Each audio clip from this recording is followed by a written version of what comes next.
Je vais vous expliquer comment rédiger un mail. Donc si vous devez envoyer un mail à un enseignant ou à quelqu'un de l'équipe administrative ou pédagogique du lycée, il faut absolument passer par la messagerie ENT Hauts-de-France, ENT Néo. Donc en fait, vous vous connectez à l'ENT et puis après, vous sélectionnez messagerie, donc la petite enveloppe, et dans messagerie, nouveau message ou rédiger un message. Vous arriverez sur cette fenêtre. Alors, pour écrire votre mail, il faudra dire à qui vous l'envoyez. Donc, en fait, l'avantage de la boîte mail ENT, c'est qu'en tapant les 3 premières lettres du nom de la personne à qui vous l'envoyez, automatiquement, l'ENT va vous proposer tous les noms qui commencent par ces noms et prénoms, qui commencent par ces 3 lettres-là qui sont dans l'établissement. Après, vous pouvez faire une copie. Donc, soit une copie à plusieurs personnes, soit une copie cachée, c'est-à-dire que la personne dont vous noterez le mail ici sera cachée des autres. L'avantage aussi de l'ENT, c'est que vous pouvez envoyer à des groupes de personnes.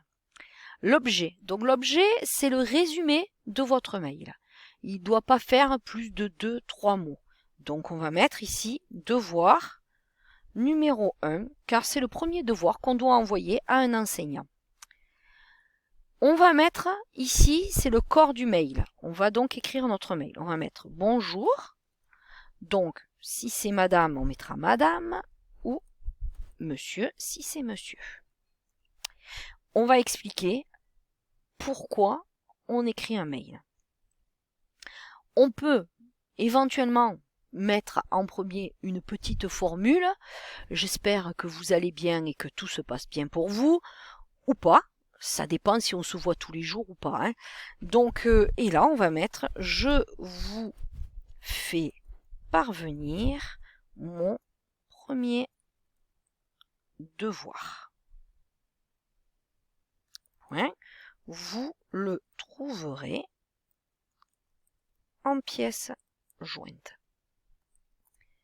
Et puis là, soit, si on n'a pas mis de phrase avant, on peut remettre une petite phrase, j'espère que vous allez bien. Si on l'a déjà mise, on ne la remet pas. Mais dans tous les cas, on met la formule de politesse, cordialement. Et puis, on signe.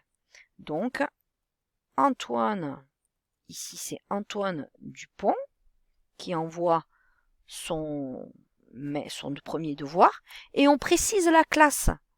Car en fait, toujours préciser la classe, car il y a plus de 1000 élèves sur la cité. Donc en fait, selon à qui vous adressez votre mail, il faut vraiment qu'ils sachent qui vous êtes. Et surtout dans quelle classe. Surtout si c'est à l'équipe administrative, qu'ils sachent dans quelle classe vous êtes. Mais un enseignant, certains enseignants ont tous les élèves de l'établissement. Donc il faut qu'ils sachent dans quelle classe vous êtes. Donc là, on va prendre un exemple. On va dire première MVP. Voilà. Antoine Dupont en première MVP. Il va ajouter une pièce jointe. Je vais mettre mon premier devoir. Voilà. J'ai mis ma pièce jointe. Et il ne me suffira plus que de cliquer sur envoyer. Bien évidemment quand j'aurai rempli tout ça. Envoyer. Et le message sera envoyé. Voilà, vous savez maintenant comment rédiger un mail. À vous de jouer.